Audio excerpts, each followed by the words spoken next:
Da Provinsi Jawa Barat mah ku VOC Belanda, di batas naga. Dan aslinya sampai Brebes. Dari Jawa Timur, Jawa Tengah, nah bet loncat ke Sumatera. Apakah termasuk juga daerah Jawa bagian barat juga dikuasai Majapahit saat itu? Yang jadi masalah kenapa tidak dikuasai? Menyaerek Ngejajah tanah bapak, jadi tanah aki.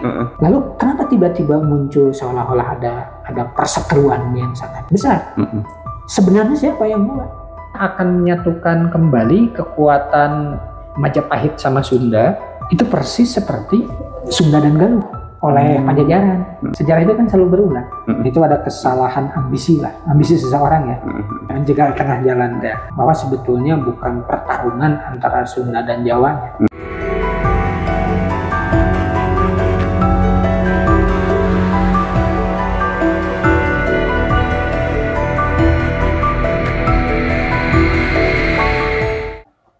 Nah, sekarang 7 abad berikutnya saya. Oke, tadi kan 7 abad kan dari tahun 590 ke tahun 1300. Tambah 700. Plus 7 abad lagi, berarti 1900. Ya. Oke, 1900 atau 2000-an lah ya. Oke. Berarti yang tadi sudah selesai dulu nih, Kang. Selesai lah. Oke, anggap ya. Selesai, siap. Sudah selesai, karena kan ya udah. Sedikit tadi ada sedikit tentang kelewat apa? Prahara ya. Oh iya, nih bubat gimana, Kang? Ada pertanyaan yang menggelitik dari dulu. Pertanyaannya kia. Ya tadi kan setelah itu punya kekuatan besarnya Raden Wijayanya. Ilmunya kuat, ya udah segalanya udah siap, karena udah sangat dipersiapkan sedemikian rupa. Gurunya jelas, pasukannya dibina dan dididik seperti itu. Akhirnya untuk menjadi besar. Tapi ada pertanyaan besar loh. Apa sebabnya Majapahit? Toh kan di arah Jawa Timur ya, Jawa Tengahnya. Yeah. Karena Sunda itu sampai ke Brebes aslinya. Ya. Sampai ke Brebes itulah. Iya. Makanya sampai sekarang orang Brebes banyak yang berbahasa Sunda. Iya betul. Da Provinsi Jawa Barat mah ku VOC Belanda, di batas naga. Dan aslinya sampai Brebes. Makanya teh aneh ya, banyak anu bahasa Sunda. Cilacap, Brebes, sarana ya bahasa Sunda. Nah, asli ya mah. Nah, tapi bayangkan, ya dianggaplah supaya gampang menggambarkannya dari Jawa Timur, Jawa Tengah, nah bet loncat ke Sumatera. Aneh deh. Apa nih Kang yang loncat? Kan akhirnya Majapahit itu adalah sebuah kerajaan maritim yang sangat kuat dan besar, bahkan terbesar se-Asia Tenggara loh. Tengah lompat aneh deh. Ke Sumatera ya? Kan itu sampai ke wilayah Asia Tenggara. Apakah termasuk juga daerah Jawa bagian barat juga dikuasai Majapahit saat itu? Yang jadi masalah kenapa tidak dikuasai? Aneh deh. Kenapa sejarah tidak pernah membedah ini? Ini salah satu bukti bahwa benar adanya bahwa ayat lalangse, ayat tirai. Ada tirai. Tapi kalau setelah kita bedah jalur siapa Raden Wijaya, kebayang tuh? Kebayang. Menyaerek ngejajah tanah bapak, jadi tanah aki. Kebayang tuh? Kebayang. Paham. Ya. Ini yang tidak pernah dibedah. Nah, jadi ujung-ujungnya ngadon ngurus masalah bubat kecil ya teman itu. Nah, makanya tidak salah kalau sering dikata, bahkan kita pernah lihat barangkali ayat peninggalan Gajah Mada di Majalaya. Ada ya Kang ya? Ayat si Gerna non itu mahkota Raden Wijaya. Jadi kalau kita udah telusuri jalan ceritanya seperti itu sudah hal yang bukan luar biasa lagi. Raden Wijaya sering ka urang atau da tanahna. Tanah lembur nanya. Aki itu rek naon atuh. Ya oke lah, urusan baheulana aya kesedih seperti perhara seperti itu oke, nggak masalahnya. Tapi kan kebayang tuh. Jadi sangat wajar, bahkan tidak ada keinginan sedikit pun dari Raden Wijaya untuk menguasai ke Jawa bae nama. Untuk menguasai daerah Ya, tuh, barat karena Jawa. Ya. Nah, Jawa Barat tinggal yang celing. Dan jelas alasan lagi. Ya, beralasan bisa wae. AU. Ya. Nyebut ke jago mah. Urusan jago, aku tinggal cina jalur nanya. Iya. Oke. Jadi akhirnya sangat tidak wajar dan sangat berkepentingan juga.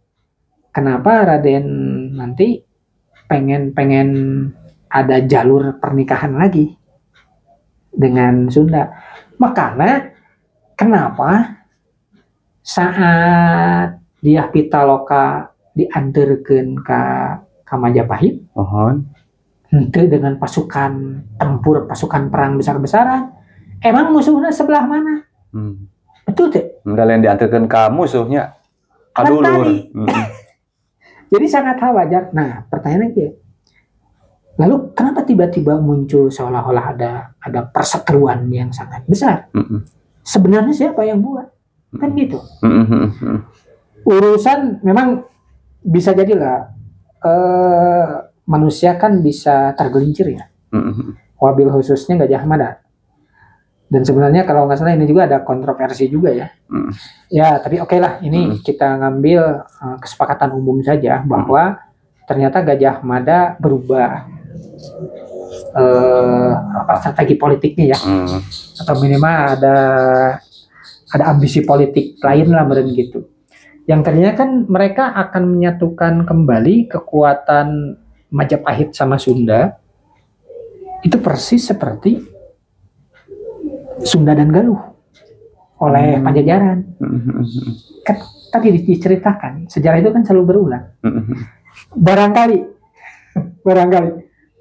kalau pernikahan itu sampai terjadi, wah nggak tahu jadi apa tuh Nusantara. Satu kekuatan yang lebih besar, betul. Benar nggak? Betul. Apa bedanya ketika kerajaan Sunda sama Galuh ngahiji jadi Pajajaran? Pajajaran kan paling dikenal. Legendaris lah sampai kaya nanya. Iya. Apalagi dengan Prabu Siliwangi ini. Bayangkan ya. Aduh emang ayah jalur. Anu satu kekuatan, wah, edan banget lah. Jadi sia-sia. Barangkali bakal jadi kekuatan yang apa ya? Bisa jadi mengalahkan kekaisaran Cina. Kalau bisa menyatu, ya nggak? Iya. Ya tapi mungkin belum takdir ya. Ya it's okay lah tadi. Bagaimana katanya karena tadinya juga ingin melakukan penyatuan lewat tali pernikahan. Suatu tiba-tiba katanya Gajah Mada berubah.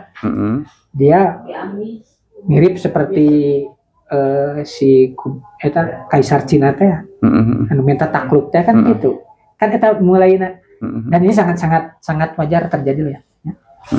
Mumpung di dia jangan bisa ya itu hal sangat bisa terjadi. Kenapa? Karena ekses dari peristiwa itu ternyata kan akhirnya Gajah Madana kan dinonaktifkan, sangat marah kan. Hayam Wuruk waktu itu ya. Oh itu zaman Hayam Wuruk. Ya udah Hayam Wuruk. Tapi ya nggak masalah karena kan turun temurun itu. Iya. Nah, cuman artinya bagaimana dia sangat marah Gajah Mada.